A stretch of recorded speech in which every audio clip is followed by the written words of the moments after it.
করতেছেন।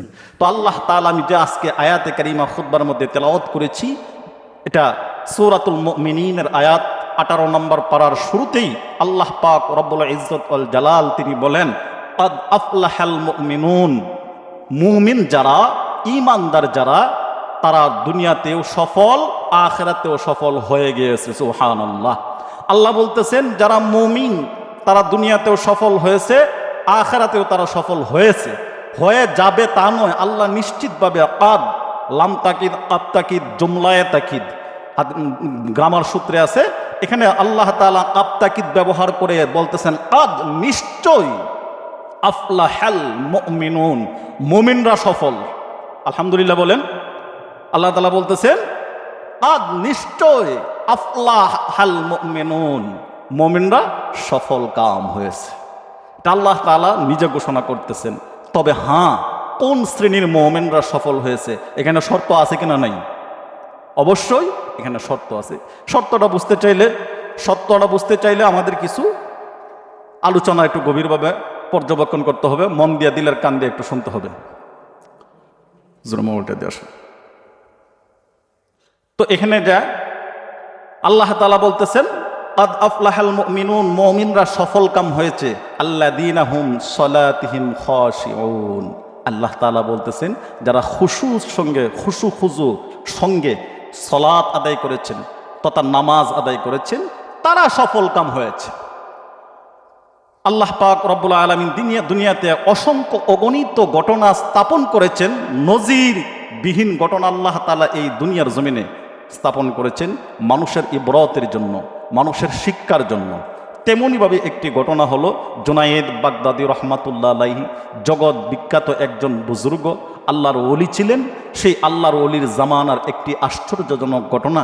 আমরা তো ভাই নামাজ পড়ি, নামাজের মধ্যে দেখা গেছে তেমন খুশুখুজু তো পাইই নাই, এবং নামাজের ইহতেমামও নেই, নামাজ গুরুত্ব সহকারে করিও না, ওয়াক্ত চিনেও নামাজ পড়ি না, ওয়াক্ত মতো নামাজ পড়ি না। অথচ বলেন তো, ওয়াক্ত চিনা নামাজ পড়া এটা একটা ফরজ বিধান না? ওয়াক্ত মতো নামাজ পড়া, সময় মতো নামাজ পড়া, এটা আল্লাহ তাআলার একটা ফরজ বিধান। অথচ অক্ত দিকে আমরা নামাজ পড়ি না। আর অক্ত দিকে পড়িও যদি নামাজের রুকুগুলো, সেজদাগুলো, তাসবিহ তাহলিলগুলো, তেলাওয়াতগুলো ইত্যাদি আমলগুলো আমাদের তেমন, এটা আমরা এদিকে ভ্রুক্ষেপও করি না, চিন্তাও করি না।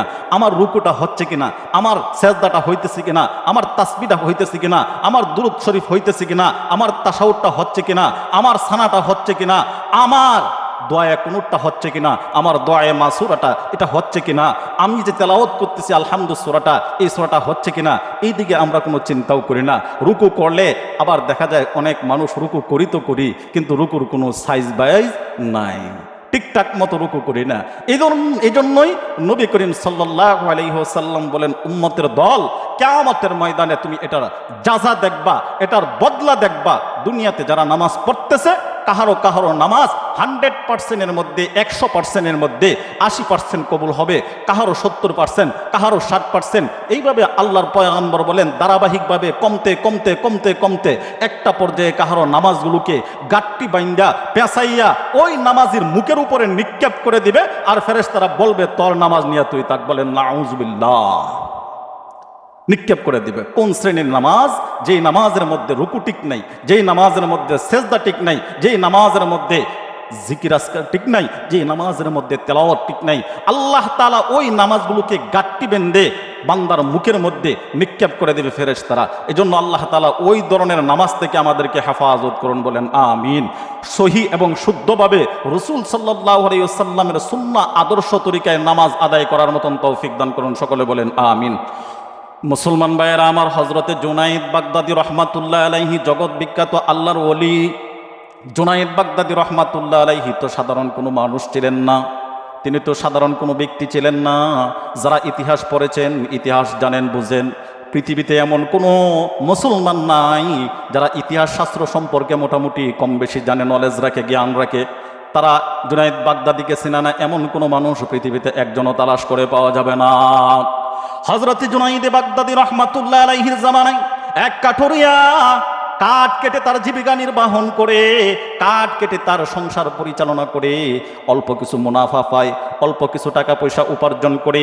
আল্লাহর ওলি বলেন এই টাকা পয়সা দিয়া, মুনাফা দিয়েই তার সংসারটাকে পরিচালনা করে থাকে। ঘটনাক্রমে ওই কাঠুরি ওই জুনায়েদে বাগদাদি রহমাতুল্লাহ আলাইহি আল্লাহর ওলির দরবারে এসে কোনো এক কারণে পৌঁছলেন। আল্লাহর ওলির দরবারে যখন এসে পৌঁছালেন, আল্লাহর ওলির সঙ্গে কথোপকথন করতেছিলেন, কথাবার্তা বলতেছিলেন। আল্লাহর ওলি জুনায়েদ বাগদাদি বলেন, এক পর্যায়ে তখন ওই কাঠুরিয়াকে বললাম, কাঠুরি রে চলো, এবার তো আমাদের জোহরের নামাজের ওয়াক্ত হয়ে গেছে, সময় হয়ে গেছে, চলো আমরা নামাজ পড়ার জন্য যাই। ও কাঠুরি, নামাজ পড়ার জন্য তো বিশেষ আগে একটি শর্ত হলো, তোমার ওযু আছে কিনা।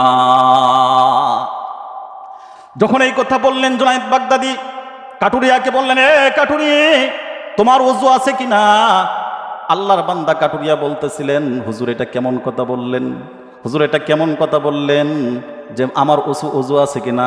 আমার তো আশ্চর্য বোধ হয়, মুসলমান ওযু ছাড়া কখনো থাকতে পারে না। বলেন সুবহানাল্লাহ। মুসলমান কখনো ওযু ছাড়া থাকতে পারে না। আমরা সাধারণত জানি কি, নামাজ যখন পড়ব, নামাজের যখন সময় হবে তখন না হয়তো ওযু করে নেব, আমরা এটাই তো স্বাভাবিক জানি, তাই না? এমনটাই তো জানি যে নামাজ যখন পড়ব অথবা কোরআন তেলাওয়াত করব তখন আমরা হয়তো ওযু করে নিব। কিন্তু রাসূল সাল্লাল্লাহু আলাইহি সাল্লামের বিশাল একটি সুন্নাহ হলো, তুমি সর্বহালতেই, সর্ব অবস্থায়, ওযুরত অবস্থায় তুমি তাকো। সুবহানাল্লাহ। ওযুরত অবস্থায় থাকার দ্বারা লাভ কি হবে? হাজারো লাভ রয়েছে। ওযু অবস্থায় যদি কোনো একজন ব্যক্তি ওযু অবস্থায় সর্বক্ষণ থাকে, আল্লাহর নবী সাল্লাল্লাহু আলাইহি ওয়াসাল্লাম বলেন, মায়ের উম্মতের দল, এই ওযু অবস্থায় থাকার কারণে আল্লাহ তাআলা মৃত্যুর সময় তোমার কালিমা নসিব করে দিবে। বলেন সুবহানাল্লাহ। মৃত্যুর সময় কালিমা তথা ঈমান নসিব হয়ে যাবে ওযুরত অবস্থায় সর্বক্ষণ থাকতে পারলে। আরেকটি আমল হলো মিসওয়াক করা। যদি মিসওয়াক করতে পারে কোনো একজন ব্যক্তি কন্টিনিউ, যেমন আপনার 5 ওয়াক্ত নামাজের সময়, বিশেষত 5 ওয়াক্ত নামাজের টাইমে মিসওয়াক করতে পারে, আল্লাহর পয়গম্বর বলেন ওই ব্যক্তির যখন মালাকুল মউত আজরাইল চলে আসবে, সাখরাতের হালতে তার সাহায্যকারী হিসেবে পৃথিবীর কেউ থাকবে না। আল্লাহর নবী বলেন ওই মিসওয়াক করার কারণে তার জবান থেকে অটোমেটিকলি আল্লাহ তাআলা কালিমায়ে শাহাদাত এমনিতেই বের করে দিবে। সুবহানাল্লাহ। জুনায়েদ বাগদাদিকে লক্ষ্য করে ওই আল্লাহর বান্দা কাটুরিয়া বলতেছিলেন, হুজুর এটা কেমন কথা বললেন, কেমন কথা বললেন যে মুসলমানের ওযু থাকে কিনা, আমার ওযু আছে কিনা। আমি তো আশ্চর্য বোধ করি, মুসলমান তো কখনো ওযু ছাড়া থাকতে পারে না। হ্যাঁ হুজুর, আমার ওযু রয়েছে, আমার ওযু রয়েছে।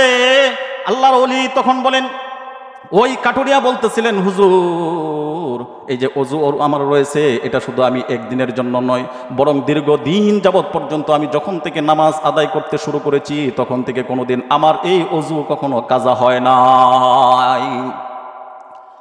যাই হোক, ঘটনাক্রমে আল্লাহর ওলির সঙ্গে জুনায়েদে বাগদাদি চলে গেলেন নামাজ আদায় করার জন্য। ও মুসলমান, লক্ষ্য করে দিলের কান দিয়া কথাগুলো বুঝবেন। জুনায়েদ বাগদাদি তো সামান্য কোনো সাধারণ কোনো ব্যক্তি ছিল না, সাধারণ কোনো বুজুর্গ ছিল না। ইতিহাসের পাতায় জুনায়েদ বাগদাদির নাম স্বর্ণাক্ষরের মধ্যে রয়েছে এবং কিয়ামত পর্যন্ত এইভাবেই থাকবে। জুনায়েদ বাগদাদি রহমাতুল্লাহ আলাইহির জামানার মধ্যে তিনার নিকট একবার একটি কাফেলায় আসলো একদল লোক এসে, খরা অবস্থায় জমিন খরায় নষ্ট হয়ে যাচ্ছে। আমাদের যেমন ফাল্গুন মাসের মধ্যে নষ্ট হয় কি হয় না, যেমন ফাল্গুন চৈত্র মাস আসলে খরা, যখন কঠিন খরা দেয় তখন ফসল নষ্ট হয়ে যাওয়ার আশঙ্কা থাকে কি থাকে না। ফিজাগুলো, ধানের ফিজাগুলো কি হয়, ছোটো ছোটো বাইরে হয় অথবা অনেকগুলো মারা যায়, এবার চুষা হয়ে যায়, এরকমটা হয়ে যায়। এলাকায় যখন সমস্ত এলাকায় ভীষণ খরা চলতেছিল, বৃষ্টি নাই, বৃষ্টির জন্য মানুষ যখন হাহাকার হয়ে গিয়েছিল, এমত অবস্থায় কিছু সংখ্যক লোক তারা মনস্থ করলেন আর চিন্তা করলেন, আমাদের এই জামানার মধ্যে সবচাইতে বড় বুজুর্গ তো হলেন হজরতে জুনায়েদে বাগদাদি, চলো আমরা সবাই চলে যাই সেই জুনায়েদে বাগদাদির দরবারে।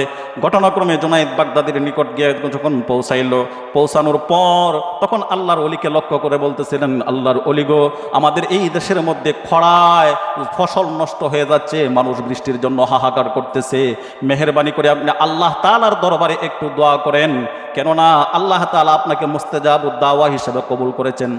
আমাদের একিন, আমাদের বিশ্বাস হলো আপনি যদি একবার আল্লাহ তাআলার কাছে, মুনিবের কাছে হাতটা তুইলা চোখের পানি ফেলায় একবার দোয়া করেন, আমাদের বিশ্বাস আল্লাহ তাআলা আপনার হাতকে কখনো ফেরত দেবেন না। যে কথা বললেন হযরতে জুনায়েদ বাগদাদি কেমন বুজুর্গ ছিল মুসলমান। জুনায়েদ বাগদাদি বলেন, না রে ভাই না, আল্লাহর সঙ্গে তেনার সঙ্গে আমার ইদানিং সম্পর্ক তেমন একটা ভালো যায় না। বলতেছেন কি, হেলার সাথে আমার ইদানিং সম্পর্ক এতটা ভালো না, এতটা ভালো সম্পর্ক না। আমি চাইলে যে বৃষ্টি হইব এটা অসম্ভব, এটা নাও হইতে পারে। কারণ কেননা ওনার সঙ্গে আমার রিলেশন, ওনার সঙ্গে আমার সম্পর্ক ইদানিং ভালো যাইতেছে না। কিছু সংখ্যক মানুষ আছে দেখবেন, আলেমদেরকে শ্রদ্ধা করে, বিশ্বাস করে, সম্মান করে, বলে যে হুজুর আপনি দোয়া করেন, আপনি যাই জানেন তাই নিয়ে দোয়া করেন, যা পারেন তাই দোয়া করেন। আলেমদের প্রতি অতি ভক্তি, অতি শ্রদ্ধা, এটা রসুল সাল্লাল্লাহু আলাইহি ওয়াসাল্লামের জামানার মধ্যেও ছিল। সাহাবায়ে কেরামদেরকে সাধারণ মানুষ শ্রদ্ধা করতেন, সম্মান করতেন, মহব্বত করতেন, ভালোবাসতেন নিঃস্বার্থে।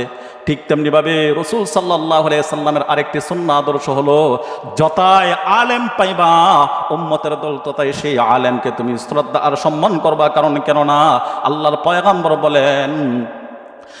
পয়গম্বর বলেন নবীদের ওয়ারিস হইল, আম্বিয়া কেরামগণদের ওয়ারিস হইল আলেম।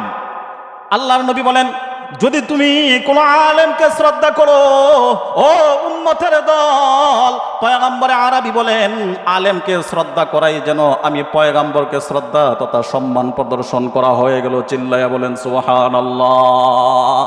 এজন্য আপনার আমার করণীয় হলো আলেমদেরকে কি করব? শ্রদ্ধা করব কি করব না? কথা বলেন, শ্রদ্ধা সম্মান করব কি করব না? সর্বোচ্চ সম্মান পৃথিবীতে চলমান অবস্থায়, গোটা পৃথিবীতে মুসলিম ধর্মের মধ্যে, মুসলমানদের ধর্মের মধ্যে সর্বোচ্চ সম্মানের, ধর্মীয় অনুভূতি থেকে সর্বোচ্চ সম্মানের ব্যক্তি হলো আলেম বর্তমান পৃথিবীতে। কারণ এখন তো আর সাহাবী নাই, এখন তো আর নবীও নাই। যেহেতু নবী আর সাহাবী নাই, আলেমরা দুনিয়াতে আছে। ইন্নাল উলামা ওয়ারাসাতুল আম্বিয়া, পয়গম্বর আলাইহিস সালাতু ওয়াস সালাম বলেন আমার ওয়ারিস হইল আলেম। পৈতৃক সম্পত্তি যেমন পিতার সম্পদ সন্তান পেয়ে থাকে, আমার নবুয়তের, আমার রেসালতের এই ওয়ারাসা দায়িত্ব আমি আলেমদের কাদের উপরে বর্দায় দিয়ে গেলাম। বলেন সুবহানাল্লাহ। সুতরাং আলেমদের সঙ্গে সুসম্পর্ক তৈরি করতে হবে। কেননা যদি আপনি নবীকে মহব্বত করতে চান, নবীকে ভালোবাসতে চান, আলেমদের সঙ্গে কোনো ধরনের কোনো বেয়াদবিপূর্ণ আচরণ করা যাবে না। আলেম যদি একটু ভুলও করে থাকে, সে ভুলটা আপনি দেখতে যাবেন না। কারণ কেন? এটা পর্দার অন্তরালে তার বিচার হবে। এটা সাধারণ কথা নয়, পর্দার অন্তরালে তার বিচার হবে। এজন্য যে জায়গায় আল্লাহ তাআলা আলেমের সাধারণ ভুলটাকেও জনসম্মুখে প্রকাশ করবেন না, ইলমের সম্মানার্থে আল্লাহ তাদের বিচারটা করবেন আড়ালে। এখন আপনার আমার করণীয় হইল, আলেম যদি ছোট থেকে ছোট কোনো একটা ভুল করেও থাকে, পারলে তাকে শুধরানোর জন্য তার কাছে এসে কানে কানে বলবেন। এটা নিয়ে অন্যত্র কোনো সমালোচনার পাত্র বানানো যাবে না। যদি বানাইতে পারেন, আপনি রসুলের আদর্শবান ব্যক্তি হইতে পারবেন না। মুসলমান ভাইয়েরা আমার, জুনাইদে বাগদাদি রহমাতুল্লাহ আলাইহির নিকট যখন দোয়া চাইলেন আল্লাহর ওলি, যখন তিনি বললেন না আমার তেমন সম্পর্ক আল্লাহর সঙ্গে ভালো যায় না, কিন্তু ওই পাবলিক, ওই মানুষগুলো, মুসল্লিয়ানে কেরামগুলো মানেন না, বলতেছেন হুজুর আপনি যা পারেন তাই দোয়া করেন, আপনাকে আমরা মহব্বত করে আর বিশ্বাস করে নিয়েছি। আল্লাহর ওলি এবার বলতেছিলেন, এই একজন এদিকে আসো, আমার মাথার পাগড়িটা, ওই যে মাথার পাগড়িটা খুইলা একটু রোদ্রের মধ্যে দিয়ে আসো, আমার পাগড়িটা একটু শুকাক। এখন সবাই করলেন কি, হুজুরের পাগড়ি দিবে, এটা তো সৌভাগ্যের ব্যাপার, এটা কয়জনে পায়?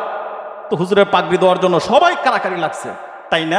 পাগড়িটা নিয়ে দৌত করিয়া ও পাগড়ি দৈত যখন চলে গেছে, এই অবস্থায় আল্লাহর ওলি জুনাইদে বাগদাদি তিনি হাত উঠাইলেন আল্লাহ তাআলার দরবারে, হাত উঠাইয়া বলতেছেন, মালিক পাগলগুলো আসছে বৃষ্টির জন্য, ফসল নষ্ট হয়ে যাইতেছে, খরায় মানুষ নষ্ট হয়ে যাইতেছে, খরায় জমিন একেবারে উর্বর হয়ে যাইতেছে। আল্লাহ মেহেরবানি করিয়া একটু রহমতের বৃষ্টি তুমি দেয়া দাও।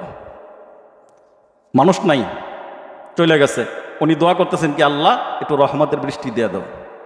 যেই দোয়া করছে, দোয়া করার পরে যখন ওই মুসল্লিয়ানে কেরামগুলো হুজুরের পাগড়িটাকে রৌদ্র থেকে আসতেছে, এমত অবস্থায় আল্লাহ তাআলা আসমান থেকে গায়বীভাবে আল্লাহ তাআলার রহমতের বৃষ্টি জমিনের মধ্যে বর্ষণ করতে শুরু করে দিলেন। বলুন সুবহানাল্লাহ।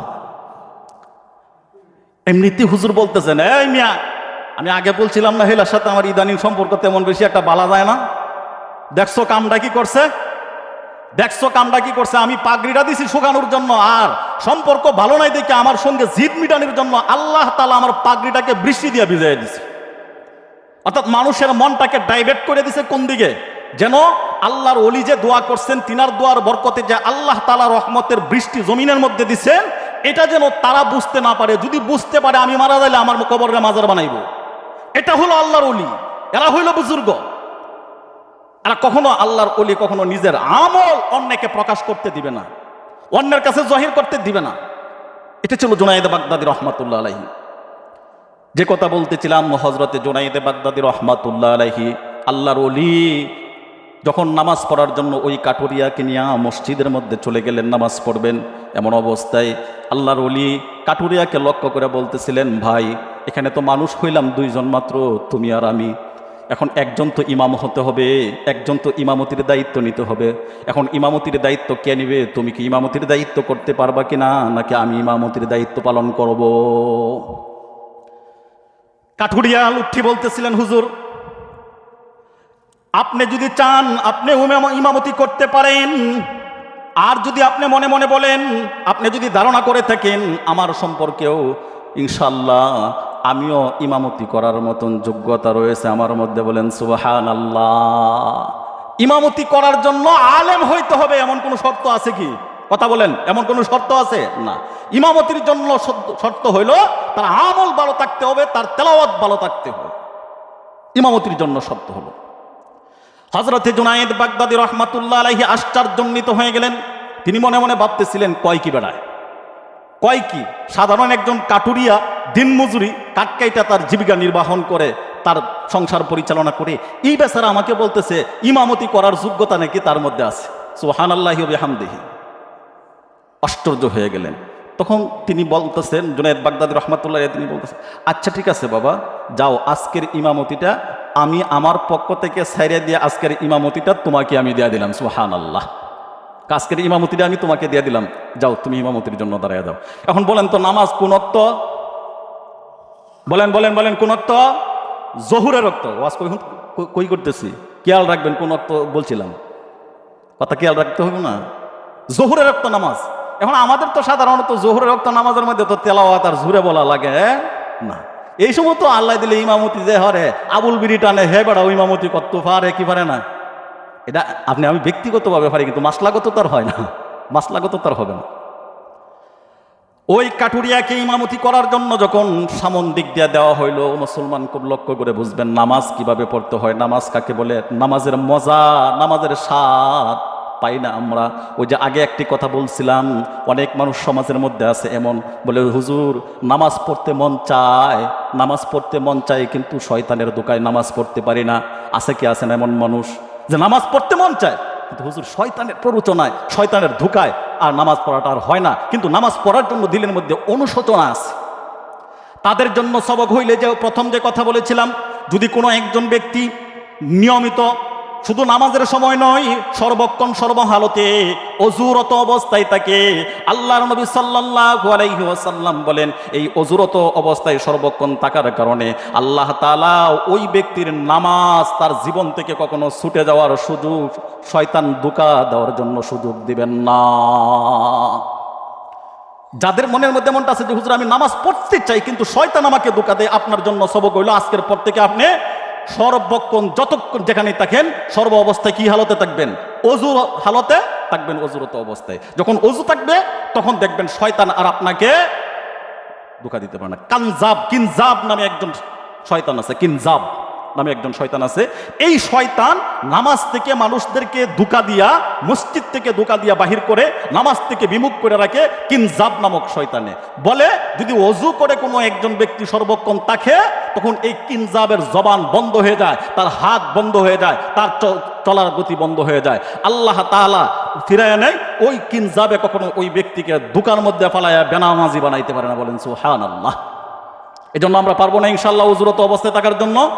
আল্লাহ তাআলা আমাদেরকে কবুল আর মঞ্জুর করুন। যে কথা বলতেছিলাম, জুনায়েদ বাগদাদী ওই আল্লাহর ওলিকে, আল্লাহর বান্দা কাটুরিয়া ব্যক্তিটাকে নামাজের জন্য দিয়ে দিল। ও মুসলমান ভাই, দেখবেন সমাজের মধ্যে সাধারণ কিছু মানুষ আছে, দেখতে শেখতে জীর্ণ শীর্ণ, চেহারা ছবি তেমন ভালো না, কালো কুৎসিত, বডি বাড়াও তেমন সুন্দর নয়, ভালো নয়, ওই ব্যক্তির নিয়ে কখনো ডিনাই করা যাবে না, ওই ব্যক্তিকে নিয়েও কখনো ছোট করা যাবে না। একজন ভিক্ষুক রাস্তার দিনমজুরি কাজ করে খায়, কাপড়গুলো ময়লা আবর্জনায় 24 ঘন্টা থাকে, আমি তাকে নিয়ে অনেক সময় আমরা ডিনাই করি, অনেক সময় তাকে ছোট চোখে দেখি, অনেক সময় তাকে নিয়ে ক্রিটিসাইজ পর্যন্ত অনেকে করে থাকি। না, এটা নবীজির সুন্নাহ নয়, এটা নবীজির আদর্শ নয়। আপনি এমনটা করতে পারেন না যদি নবীজির উম্মত হয়ে থাকেন, যদি মুসলমান দাবি করে থাকেন, এমনটা আপনি কখনো করতে পারেন না। কারণ কেননা কার ভিতরে আল্লাহ কি পরিমাণ কি জিনিস দান করছেন এটা পৃথিবীর কোনো মানুষ জানে না। জুনায়েদ বাগদাদী রহমাতুল্লাহ আলাইহি তিনি নিশ্চুপ হয়ে গেলেন, আর ওই কাটুরিয়াকে সামন দিক দিয়ে দিলেন নামাজ পড়ানোর জন্য। ও মুসলমান ভাই আমার, জোহরের ওয়াক্তের নামাজের কথাই বলতেছিলাম। আল্লাহর বান্দা নামাজের মধ্যে দণ্ডায়মান অবস্থায় দাঁড়িয়ে গেলেন। আর এবার তাকবীরে তাহরিমা আল্লাহু আকবার হাত বাঁধলেন। হাত বাঁধার পরে আল্লাহর বান্দা নামাজের মধ্যে সূরাতুল ফাতিহা তেলাওয়াত করলেন। খুব গভীরভাবে কথাগুলো বুঝবেন। সূরাতুল ফাতিহা আল্লাহর ওলি আল্লাহর বান্দা তেলাওয়াত করলেন। তেলাওয়াত করতে করতে ও মুসলমান, তেলাওয়াত করার পরে সূরাতুল বাকারা তেলাওয়াত করলেন। কোরআন শরীফের মধ্যে সবচাইতে বড় সূরার নাম হলো সূরাতুল, বলেন, সূরাতুল বাকারা। সূরাতুল বাকারা তেলাওয়াত করতে আরম্ভ করলেন। ও মুসলমান, তেলাওয়াত তো এক পারা চলে যায়, দুই পারা চলে যায়, তিন পারা চলে গেল। না না না, আল্লাহর বান্দা ওই কাটুরিয়া তো এখনো পর্যন্ত সেজদায় যায় নাই, বলেন সুবহানাল্লাহ। 1 ঘন্টা নয়, 2 ঘন্টা নয়, এটা আমার আপনার কাছে মনে হয় কিচ্ছা মনে হইতে পারে, না কিচ্ছা নয়, এটাই চরম বাস্তবতা। আল্লাহর বান্দা কাটুরিয়া 1 ঘন্টা নয়, 2 ঘন্টা নয়, 3 ঘন্টা নয়, অনেক ঘন্টা পর্যন্ত অতিবাহিত হয়ে চলে গেল নামাজের মধ্যে দণ্ডায়মান অবস্থায়, দাঁড়ানো অবস্থায় তেলাওয়াত করতেছে। 1 পারা চলে গেল, 2 পারা চলে গেল, 3 পারা চলে গেল, 4 পারা চলে গেল, 5 পারা চলে গেল।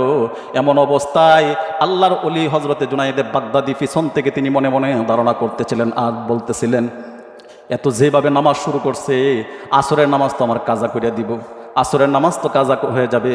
কিন্তু না, তখনও পর্যন্ত ওই আল্লাহর বান্দা তার তেলাওয়াত কখনো বন্ধ করেন নাই, তেলাওয়াত করতেই ছিল। এক পর্যায়ে কয়েক পারা পরিমাণ তেলাওয়াত করার পরে হঠাৎ করে আল্লাহর বান্দা আল্লাহু আকবার বলে রুকুর মধ্যে চলে গেল। অর্ধমিত অবস্থায় নিজেকে জোলাইয়া দিল, আত্মসমর্পণ করে নিল আল্লাহ তাআলার কাছে। রুকু অবস্থায় মাথাটাকে অবনত করে দিল, নিচের দিকে নত করে দেয়া আল্লাহকে বলতেছেন, মালিক, এই যে এতক্ষণ পর্যন্ত তেলাওয়াত করেছি, আল্লাহ তুমি আমার এই তেলাওয়াতগুলোকে কবুল আর মঞ্জুর করে নাও। আল্লাহর বান্দা রুকু অবস্থায় তাসবিহ পড়তেছিল, যতক্ষণ কাটাইলেন তেলাওয়াতের মধ্যে তার চাইতেও আরো বেশি সময় কাটাইয়া দিলেন রুকুর মধ্যে, বলেন সুবহানাল্লাহ। রুকুর মধ্যে কাটাইতেছেন, আমরা তো কয়বার পড়ি? মাত্র 3 বার, 5 বার অথবা 7 বার। সুবহান রাব্বিয়াল, বলেন সুবহান রাব্বিয়াল। রুকুর তাসবিহ আলা কেন? রুকুর তাসবিহ সুবহান রাব্বিয়াল আযীম, আর সেজদার তাসবিহ হলো সুবহান রাব্বিয়াল আ'লা। এগুলো তো ইমামের কাছে আপনি আসেন না, জানবেন করতে গিয়া, জানবেন করতে গিয়ে। আপনি তো সিনেমা দেখবেন ওইখানে বই থেকে, কেন এদিকে আসতে পারেন না? একটু আসতে পারেন না এখানে মসজিদে? ওইখানে বই থেকে তো গীবত করবেন, আরেকবার বদনাম গাইবেন মসজিদ ওইখানে। আল গীবাতু আশাদ্দু মিনাজ জিনা। রাসূল সাল্লাল্লাহু আলাইহি সাল্লাম বলেন, পরনিন্দা গীবত করা। আমার মনে করেন আমরা 2 ভাই, কথা তো চলে যায় অন্যদিকে, না বললেও তো নয়। আমরা 2 ভাই, কথা বললেন না? আমরা 2 ভাই, আপন 2 ভাই, আপন 3 ভাই, মনে করেন আপন 3 ভাই। আমার আব্বা আমার জন্য একটা কাপড় আনছে 200 টাকা দামের, আর আমার মেজু ভাইয়ের জন্য একটা কাপড় আনছে 150 টাকা দামের, আর ছোট ভাইয়ের জন্য একটা কাপড় আনছে 500 টাকা দামের। 3 জনের জন্য 3 কোয়ালিটির কাপড় আনছে। আনার পরে এখন মেজু ভাই আর আমরা 2 জনে আলোচনা করতেছি, দেখছোস রে বাজানে কামডা কিতা করছে? কই কি বাজানে আমার লাগিয়ে আনছে 200 টাকা, আর তোর লাগিয়ে আনছে মাত্র 150 টাকা, আর ওই দেখ ছোট্টটারে আদর করে বেশি, ছোট্টটারে দিয়ে আছে 500 টাকার কাপড় দেয় না। আল্লাহর পয়গম্বর বলেন, তোমার বাবার অগোচরে আড়ালে আপন ভাই সম্পর্কে, আপন ভাইয়ের নিকট যে তুমি এই আলোচনাটা করেছ, আল্লাহর রাসূল বলেন এটাই তোমার জন্য গীবত। আর পয়গম্বর বলেন, আল গীবাতু আশাদ্দু মিনাজ জিনা। আপন ভাইয়ের রক্তের ভাইয়ের বাবার পরনিন্দা করা, আলোচনা করা, তার অগোচরে তার আড়ালে আলোচনা করা, এটা যেন জিনার চাইতে আরো মারাত্মক গুনাহ, বলেন নাউজুবিল্লাহ। আপন ভাই তো দূরের কথা, আপনি মসজিদের ইমামের বিরুদ্ধেও শুরু করে দেন আলোচনা, যার তার বিরুদ্ধে আপনি আলোচনা শুরু করে দিন। এগুলো থেকে আমাদেরকে বাহির হইতে হবে ভাই, এটা আলোচনা করা এভাবে করা যাবে না। আপনার যার যে সমস্যা আছে তার সঙ্গে কথা বলে। আমি যে কথাগুলো বলতেছিলাম, হযরত জুনায়েদ বাগদাদী রহমাতুল্লাহ আলাইহি পিছনে রুকু অবস্থায় তিনি ছিলেন। রুকু হয়ে গেল, চলে গেল, ঘন্টা চলে যাচ্ছে। তারপরে আল্লাহর ওলি, কিরে এক কই যাইতেছে, আসর তো চলে গেল, মাগরিব চলে গেল, এক নামাজের ভিতরেই, এক রাকাতের ভিতরেই, তো আমার কি অবস্থা হবে? বাকি নামাজগুলো তো কাজা হয়ে গেল। এক পর্যায়ে তিনি নামাজটা কোনো সরত শেষ করলেন। শেষ করার পরে তখন বলতেছে, এই বুজুর্গ, তুমি যে নামাজ শুরু করলা, এক নামাজ দিয়া, এক রাকাত দিয়াই আসর গেল, মাগরিব গেল, এশা গেল, ফজরের প্রায় কাছাকাছি হয়ে গেল, এখনো পর্যন্ত তোমার নামাজ শেষ হয় না। এটা কেমন নামাজ তুমি পড়লা? এটা নামাজ পড়লা না ফাইজলামি করলা? আল্লাহর ওলি বলতেছেন, না হুজুর, আল্লাহর কসম করে বলি, আমি আজকের যেই নামাজটা পড়ছি, আজকের যে নামাজটা আমি পড়েছি, এমন ছোট করে নামাজ আমি কখনো পড়ি নাই। আপনার ভয়ে, আপনার ডরে না জানি বিয়াদবি হয়ে যায়, আপনাকে দীর্ঘক্ষণ পর্যন্ত দাঁড় করায় রাইকা নামাজ আদায় করা, আমার জিন্দিগিতে আজকের মতো ছোট নামাজ আর কোনোদিন আমি পড়ি নাই। বলেন সুবহানাল্লাহ। কয়েক তো গেল এক রাকাতে, জহুর গেল, আসর গেল, মাগরিব গেল, এশা গেল। তো আল্লাহর ওলি বলতেছেন, জুনায়েদ বাগদাদী বলে, বেড়া কি কস তুই? 5 ওয়াক্ত 4 ওয়াক্ত চলে গেছে গা, আর তুই কইতেছ যে এর চাইতে ছোট আর পড়স না, এটা কিভাবে সম্ভব? হুজুর, আপনি একটা কাজ করেন, ঘর থেকে বাইর হয়ে যায় দেখেন তো সূর্যটা কোথায় আছে। যেই কথা বলছে জুনায়েদ বাগদাদী রহমাতুল্লাহ আলাইহি, আল্লাহর ওলি ঘর থেকে দৌড় দিয়ে বাইর হয়ে যায় দেখেন সূর্যটা যখন তারা নামাজ পড়ছিল, জোহরের নামাজ যখন শুরু করা অবস্থায় যেখানে সূর্যটা ছিল, আল্লাহ তাআলা ওই সূর্যটাকে ওই জায়গার মধ্যে আল্লাহ বিদ্যমান রেখে দিয়েছে। চিল্লায়া বলেন সুবহানাল্লাহ। এই কুদরত বুঝার কোনো ক্ষমতা পৃথিবীর কোনো মানুষের নাই।